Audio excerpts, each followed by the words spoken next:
Chapter 8. The John Galt Line. The worker smiled, looking at Eddie Willers across the table. "I feel like a fugitive," said Eddie Willers. "I guess you know why I haven't been here for months?" He pointed at the underground cafeteria. "I'm supposed to be a vice president now. The vice president in charge of operation. For God's sake, don't take it seriously. I stood it as long as I could, and then I had to escape, if only for one evening. The first time I came down here for dinner after my alleged promotion, they all stared at me so much. I didn't dare come back. Well, let them stare. You don't. I'm glad that it doesn't make any difference to you." "No, I haven't seen her for 2 weeks, but I speak to her on the phone every day, sometimes twice a day. Yes, I know how she feels. She loves it. What is it we hear over the telephone? Sound vibrations, isn't it? Well, her voice sounds as if it were turning into light vibrations, if you know what I mean.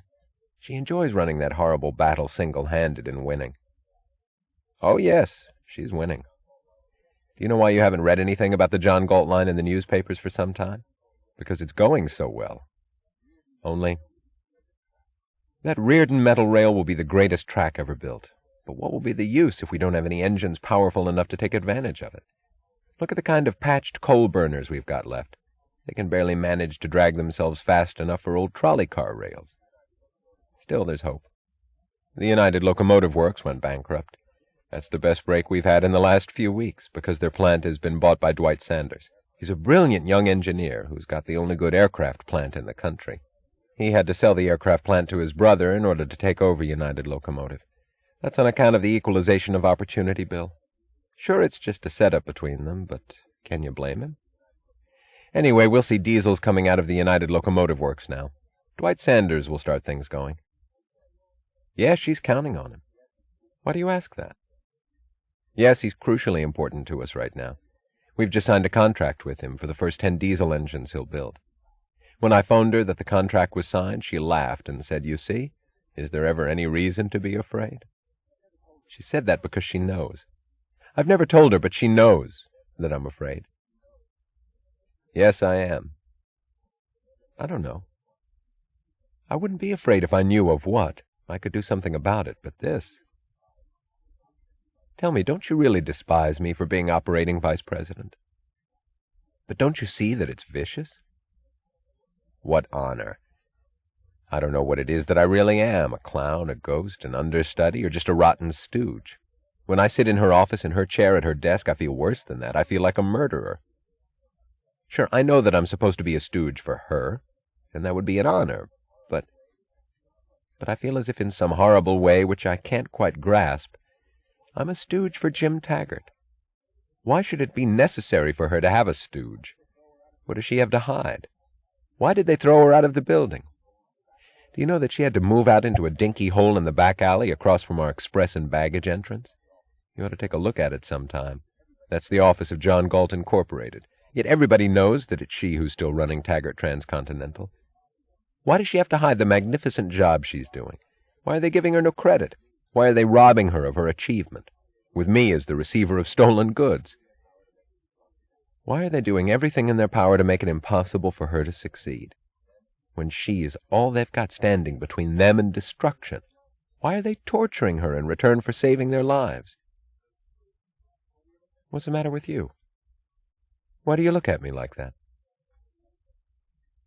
Yes, I guess you understand. There's something about it all that I can't define, and it's something evil. That's why I'm afraid. I don't think one can get away with it. You know, it's strange, but I think they know it too, Jim and his crowd, and all of them in the building. There's something guilty and sneaky about the whole place. Guilty and sneaky and dead.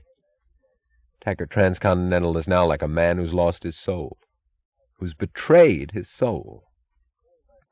No, she doesn't care. Last time she was in New York, she came in unexpectedly. I was in my office, in her office, and suddenly the door opened, and there she was. She came in saying, "Mr. Willers, I'm looking for a job as a station operator. Would you give me a chance?" I wanted to damn them all, but I had to laugh. I was so glad to see her, and she was laughing so happily. She had come straight from the airport. She wore slacks and a flying jacket. She looked wonderful.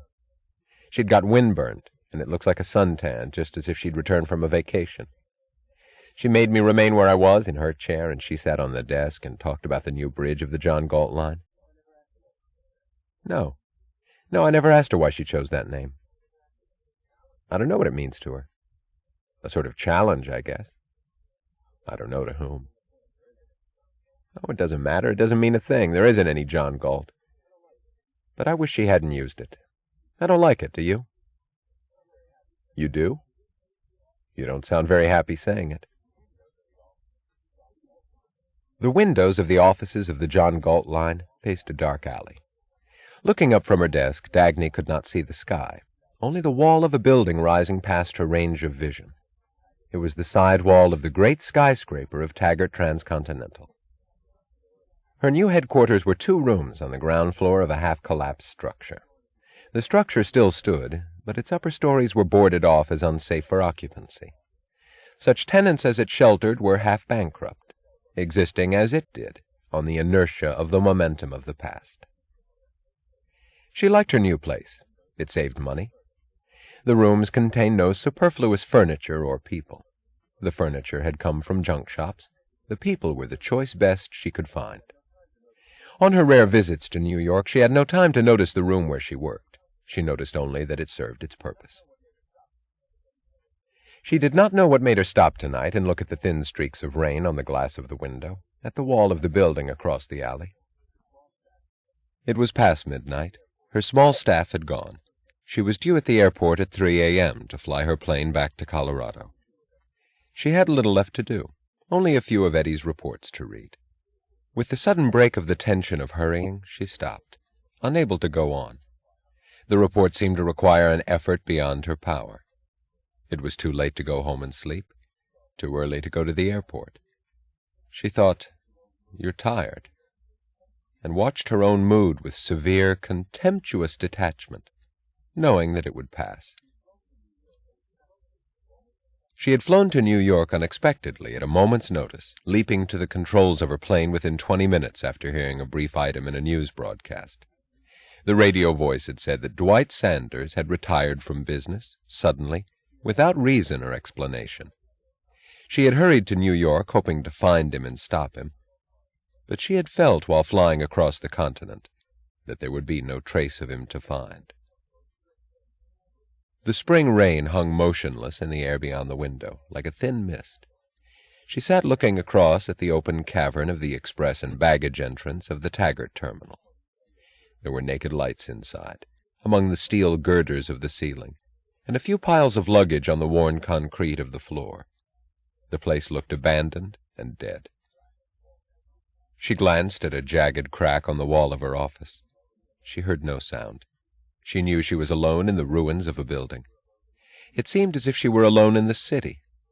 She felt an emotion held back for years, a loneliness much beyond this moment, beyond the silence of the room and the wet, glistening emptiness of the street. The loneliness of a gray wasteland, where nothing was worth reaching. The loneliness of her childhood. She rose and walked to the window. By pressing her face to the pane, she could see the whole of the Taggart building, its lines converging abruptly to its distant pinnacle in the sky. She looked up at the dark window of the room that had been her office. She felt as if she were in exile, never to return, as if she were separated from the building by much more than a sheet of glass, a curtain of rain, and the span of a few months. She stood in a room of crumbling plaster pressed to the window pane, looking up at the unattainable form of everything she loved. She did not know the nature of her loneliness. The only words that named it were, "This is not the world I expected." Once when she was 16, looking at a long stretch of Taggart track, at the rails that converged, like the lines of a skyscraper, to a single point in the distance, she had told Eddie Willers that she had always felt as if the rails were held in the hand of a man beyond the horizon. No, not her father or any of the men in the office. And someday she would meet him. She shook her head and turned away from the window. She went back to her desk. She tried to reach for the reports. But suddenly she was slumped across the desk, her head on her arm. Don't, she thought. But she did not move to rise. It made no difference. There was no one to see her.